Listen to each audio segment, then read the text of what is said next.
हे दोस्तों, बिस्बो में आपका बहुत बहुत स्वागत है। अच्छा भाइयों, तैयार हो जाइए क्योंकि अब आपके होश उड़ने वाले हैं जब आपको पता चलेगा कि कैसे आईपीएल की दो टीमें पूरे 32,000 करोड़ में बिकी। देखिए ना, अकेले रॉयल चैलेंजर्स बेंगलुरु बिकी थी 16,660 करोड़ में। उसकी आज की सालाना कमाई 140 करोड़ यानी उनके 119 साल के मुनाफे जितना। वहीं राजस्थान रॉयल्स बिकी 15,660 करोड़ में, जबकि ये टीम साल भर में सिर्फ 54 करोड़ कमाती है, यानी ये बिकवाली थी 290 साल के मुनाफे जितनी। अब दोस्तों, अगर आप इसकी तुलना करें भारत की सबसे बड़ी फार्मा कंपनी सन फार्मा से, तो सन फार्मा ने हाल ही में अमेरिका की मेडिकल कंपनी ऑर्गेनॉन को 11.75 अरब डॉलर में खरीदा है और ये कीमत कंपनी के सिर्फ 6 साल के मुनाफे के बराबर थी।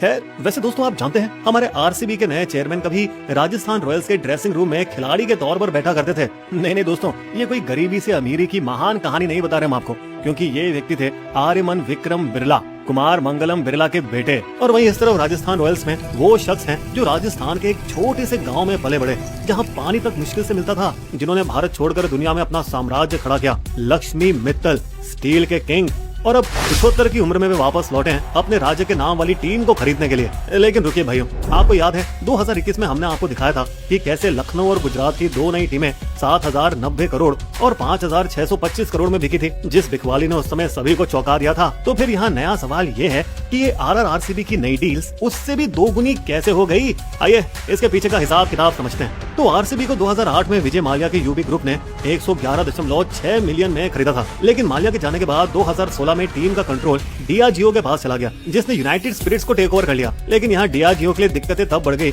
जब शराब के विज्ञापनों पर दुनिया भर में सख्ती बढ़ती जा रही थी और आरसीबी अब उनके लिए एक उलझा हुआ एसेट होता जा रहा था। दोस्तों, उसी दौरान डियाजियो ने अपने पूरे पोर्टफोलियो की सफाई करना भी शुरू कर दी थी, जैसे बिजनेस बेचना, खर्चे काटना वगैरह वगैरह। तभी 2024-25 में आरसीबी ने अपना पहला आईपीएल खिताब जीत लिया और विराट से लेकर हर फैन का सालों पुराना ख्वाब पूरा हो गया। यही नहीं, उनकी वुमेन्स टीम ने भी WPL 2024 में पहला बड़ा खिताब अपने नाम कर लिया। बस इस जीत से इनकी ब्रांड वैल्यू सीधे 16% तक बढ़ गई, 227 मिलियन से बढ़कर 269 मिलियन। इसे डियाजियो को सही मौका मिल गया और नवंबर 2025 में उसने सेबी को चिट्ठी लिख दी कि हम आरसीबी में अपनी हिस्सेदारी बेचने की तैयारी में हैं। दोस्तों, आप तो हमारी पुरानी स्टोरी में देख चुके होंगे कि कैसे आईपीएल टीम का मालिक होना कितना फायदेमंद सौदा है। तो जाहिर सी बात है, एक खबर सुन के बड़े बड़े नाम लाइन में लग गए, ग्लोबल फंड से लेकर भारतीय बिजनेसमैन तक, और आखिर में बस दो ग्रुप्स फाइनल्स राउंड में पहुंचे, इक्विटी प्रेमजी इन्वेस्ट और रंजन पाई KKR टेमा से। मगर बता दें दोस्तों, साथ ही कुछ और भी ग्रुप इसमें टूट पड़े, जैसे आदित्य बिरला ग्रुप,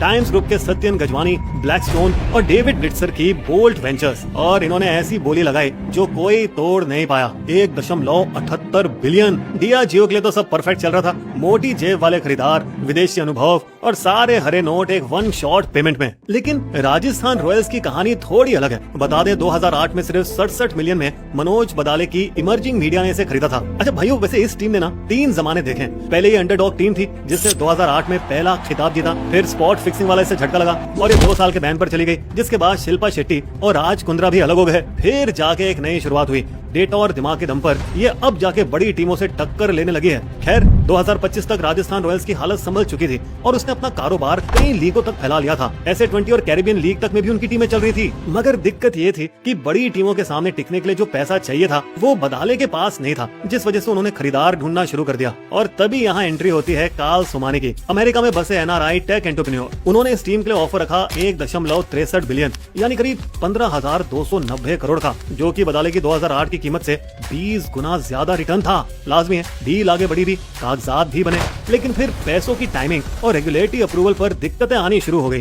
एक बड़ा विवाद यहाँ ये हो गया था कि टीम बिकने के बाद नियंत्रण किसके हाथ में रहेगा, क्योंकि सोमानी ग्रुप ये नहीं चाहता था कि पुराने प्रमोटर्स यानी मुख्य रूप से बदाले बिक्री के बाद भी टीम में कोई अहम भूमिका निभाएं। और उस तरफ RR की तरफ से ये आरोप लग रहे थे कि सोमानी ने वक्त पर पैसे नहीं दिए। बात इतनी बिगड़ गई कि मामला कोर्ट तक पहुंच गया और सोमानी ग्रुप ने RR और BCCI दोनों के खिलाफ कानूनी कार्रवाई की धमकी दे दी। अब दोस्तों, इसी मोड़ पर एंट्री हुई दूसरी टीमों की, लक्ष्मी मित्तल, आदित्य मित्तल और आदर पूनावाला की, जिन्होंने बोली लगाई करीबन 1.65 बिलियन की। और इनकी हिस्सेदारी कुछ ऐसी थी कि मित्तल परिवार को मिलेंगे 75%, पूनावाला को मिलेंगे 18% और बदाले समेत पुराने इन्वेस्टर्स के पास बचेंगे केवल 7%। मगर दोस्तों, बदाले के लिए इसमें 2 बड़ी राहतें थी। एक तो पैसा बड़े औद्योगिक घराने से आ रहा था और दूसरा टीम में बने रहने का उन्हें मौका मिल रहा था। और मित्तल पूनावाला को मिल गया एक बना बनाया 3 क्लब का ग्लोबल क्रिकेट साम्राज्य। वैसे दोस्तों, आपको याद है 2021 में लखनऊ और गुजरात 7,090 करोड़ और 5,625 25 करोड़ में बिकी थी। फिर फरवरी 2025 में सीबीसी कैपिटल्स ने गुजरात टाइटंस की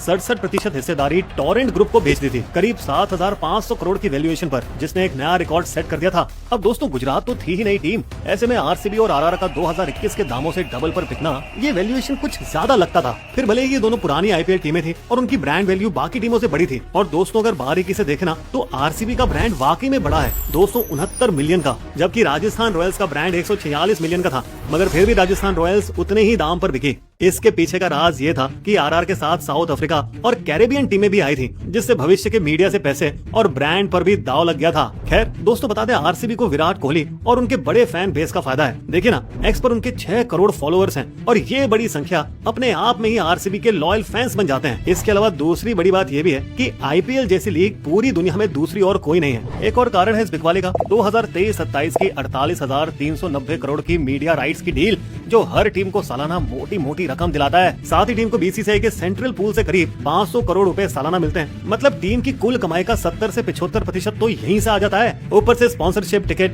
मर्चेंडाइज जोड़ दें तो टॉप आईपीएल की टीमें 650 से 800 करोड़ सालाना कमा लेती है दोस्तों। और मजे की बात ये दोस्तों कि इतना उठा पटक होने के बाद भी ये जो कीमतें हम बता रहे हैं, ये ग्लोबल लेवल से कहीं ज्यादा है। देखिए ना, जैसे एनएफएल की टीमें रेवेन्यू के 10 गुने पर बिकती हैं। हर टीम को मीडिया से 312 मिलियन सालाना मिलता है। अब दोस्तों यही हिसाब किताब आईपीएल टीम पर लगाएं, जहां हर टीम को मीडिया राइट से लगभग 484 करोड़ मिलते हैं, तो टीम की वैल्यू तो मौजूदा 16,000 करोड़ से भी आधी होनी चाहिए थी। लेकिन जब विदेशी पैसा आईपीएल में आता है तो दोस्तों उसके साथ साथ उनकी सोच भी आ जाती है, क्योंकि डेविड ब्लिट्जर और रॉब वॉल्टन जैसे इन्वेस्टर्स दुनिया भर में स्पोर्ट्स में पैसा लगाते हैं, और इन लोगों का ना हिसाब एकदम सीधा है। अगर एनबीए, एनएफएल और ईपीएल की टीमें 20 साल में करोड़ों से अरबों तक पहुंच गई, तो आईपीएल क्यों नहीं पहुंच सकती? और ये सही भी है। देखिए ना, बहुत सारे इंग्लिश फुटबॉल क्लब तो घाटे में चल रहे हैं, लेकिन हमारी आईपीएल टीमें तो मुनाफे की गारंटी देती है। और इस बात में भी कोई दोहराय नहीं कि आईपीएल टीम का मालिक होना मतलब मंत्रियों, रेगुलेटर्स और बड़े लोगों तक की सीधी पहुंच माना जाता है। हाँ, इन कीमतों के साथ कुछ खतरे भी आते हैं, जैसे खतरा नंबर 1, ड्रीम 11 जैसी रियल मनी गेमिंग प्लेटफॉर्म पर बैन लग जाना, और इसके साथ ही क्रिकेट विज्ञापन पर करीब 7,000 करोड़ के बाजार के दरवाजों पर ताला लग जाना। खतरा नंबर 2 दोस्तों, ये अनुमान लगाया जा रहा है कि अगले मीडिया राइट साइकिल में 2028 से 32 के बीच हर मैच की कीमत 13% तक गिर सकती है, यानी 13.2 मिलियन से 11.5 मिलियन तक। लेकिन सब कुछ बुरा नहीं है, कुछ अच्छे संकेत भी हैं। जैसे टाटा ग्रुप ने आईपीएल की टाइटल स्पॉन्सरशिप को 2028 तक पक्का कर दिया है, और एसोसिएट स्पॉन्सर्स ने पिछली बार से ज्यादा पैसा दिया है गेमिंग कैटेगरी के जाने के बावजूद। और अब जब नाइकी जैसी बड़ी ग्लोबल कंपनियां भी क्रिकेट के जूते और कपड़ों के बाजार में उतरना चाहती है, तो स्वाभाविक है कि वे आईपीएल के विज्ञापन में खूब पैसा खर्च करेंगे। साथ ही साथ दर्शक भी तो बढ़ते जा रहे हैं ना। आईपीएल 2026 के पहले वीकेंड पर 51 करोड़ से ज्यादा लोगों ने मैच देखा, टीवी और डिजिटल दोनों मिला के। और अब दोस्तों फ्री स्ट्रीमिंग भी तो खत्म हो चुकी है। अगर आपको मैच देखना है तो ओटीटी का प्लान लेना होगा, यानी ब्रॉडकास्टर को तो पक्का सब्सक्रिप्शन मिलना ही है। और ये मिठाई तो बीसीसीआई के लिए भी बड़ी स्वादिष्ट है, क्योंकि इन डील से ट्रांसफर किए फीस के तौर पर सीधे उन्हें 1,600 करोड़ रुपए मिलेंगे। यही नहीं, टीमें अब ऑफ सीजन में भी फैंस इवेंट से कमाई कर रही है। और हॉलीहान लॉकी की रिपोर्ट कहती है कि आईपीएल की कुल बिजनेस वैल्यू 12.9% से बढ़कर 18.5 बिलियन हो चुकी है। और फिर भले ये वैल्यूएशन ज्यादा लग रही हो, मगर निवेशक फिर भी भारतीय क्रिकेट में हिस्सेदारी खरीदना चाहते हैं, और वो भी हर बार पहले से ज्यादा कीमत पर। ठीक वैसे जैसा हमने अभी आरसीबी और आरआर के मामले में देखा था। दोस्तों आपके क्या विचार है इस खरीद फरोख्त के बारे में? कमेंट करके हमें जरूर बताइएगा। बिस्बो की शायरी। आईपीएल ने खूब क्रिकेट में जमा लिए हैं पांव, बड़ी कंपनियां लगा रही हैं इस पर अपना दांव, पैसा ग्लैमर चकाचौंध का मचा हुआ है शोर, आरआर और आरसीबी की जेबें हर दिन भरती मोर। हमारे वीडियो कंटेंट के सोर्सेस आपको डिस्क्रिप्शन में मिल जाएंगे।